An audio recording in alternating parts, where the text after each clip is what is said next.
Hi hello నమస్తే welcome to my channel భయ్య. ఈ ఛానల్ కొత్తగా చూస్తున్నట్టయితే ముందుగా సబ్స్క్రైబ్ చేసుకోండి. అలాగే నేను చెప్పే వీడియోని వస్తే మాత్రం అందరికీ స్టార్ట్ చేయండి బా.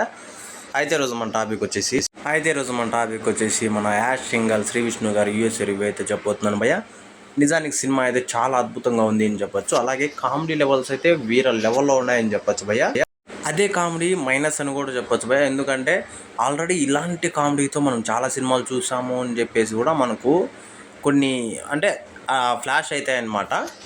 ఇంకో పక్క వచ్చేసి నాకు తెలిసినంత వరకు శ్రీ విష్ణు గారి యాక్టింగు, మన వెన్నెల కిషోర్ గారి యాక్టింగు, ఇంకో హీరోయిన్ ఉంటుంది ఆమె యాక్టింగ్ ఉంటుంది భయ్య. అంటే లవ్ టుడేలో ఉంటుంది కదా ఆమె యాక్టింగు వీళ్ళ లెవెల్లో ఉంటుంది భయ్య. నాకైతే లిటరలీ వీళ్ళు ఎంజాయ్ చేశారు సినిమాని అన్న టైప్లో అనిపించింది. ఇంకో పక్క స్టోరీ వచ్చేసి నార్మలే భయ్య. అంటే ఫస్ట్ ఒక అమ్మాయిని లవ్ చేయడము, ఆ అమ్మాయి వల్ల హీరో బాధపడ్డము, మళ్ళీ ఇంకో అమ్మాయి హీరోని లవ్ చేయడము, ఆ అమ్మాయి వల్ల అంటే హీరో వల్ల ఆ అమ్మాయి బాధపడ్డము. అంటే కన్ఫ్యూజన్గా ఉన్నా కూడా స్టోరీ అయితే అదే భయ్య. ఇంకా దాంట్లో అయితే వేరే మ్యాటర్ లేదని చెప్పచ్చు. ఇంకోటి వచ్చేసి శ్రీ విష్ణు గారు నిజంగా చెప్తున్నా కదా భయ్య, లిటరల్లీ చాలా అద్భుతంగా యాక్టింగ్ చేశారని చెప్పొచ్చు ఈ సినిమాలో.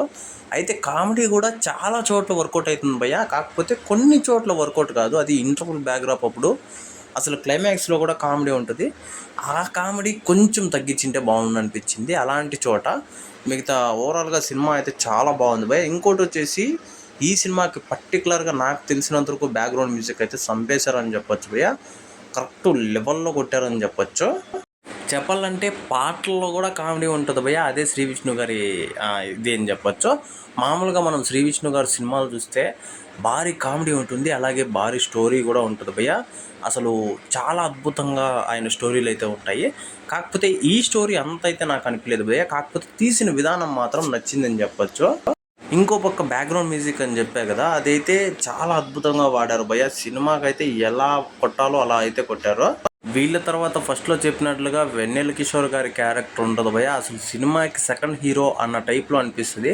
ఫస్ట్ మనం చూసినప్పుడు కామెడీ హీరోనే కదా అన్న టైప్లో, అంటే కామెడీ రోలే కదా అని మనం అనుకుంటాము. కాకపోతే ఆ క్యారెక్టర్ పోను అసలు హీరో రేంజ్ క్యారెక్టర్ ఇది అన్న టైప్లో అనిపిస్తుంది. అది ఇంకా హ్యాట్స్ ఆఫ్ అని చెప్పొచ్చు భయ్య. నిజంగా లిటరలీ చాలా అద్భుతంగా ఉంది భయ్య సినిమా అయితే. కాకపోతే స్టోరీ రొటీన్ అన్న టైప్లోనే అనిపిస్తుంది. అంటే ఇంతకుముందు మనం ఇలాంటి స్టోరీస్ చూసాము అన్న టైప్లోనే అనిపిస్తుంది.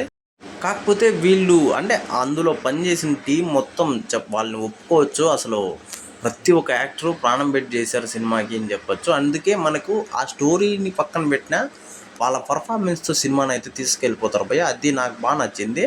సినిమా అయితే ఓవరాల్గా సూపర్ ఉంది భయ్య. అయితే థియేటర్లోనే చూడండి, మంచి ఎక్స్పీరియన్స్ అయితే వస్తుంది.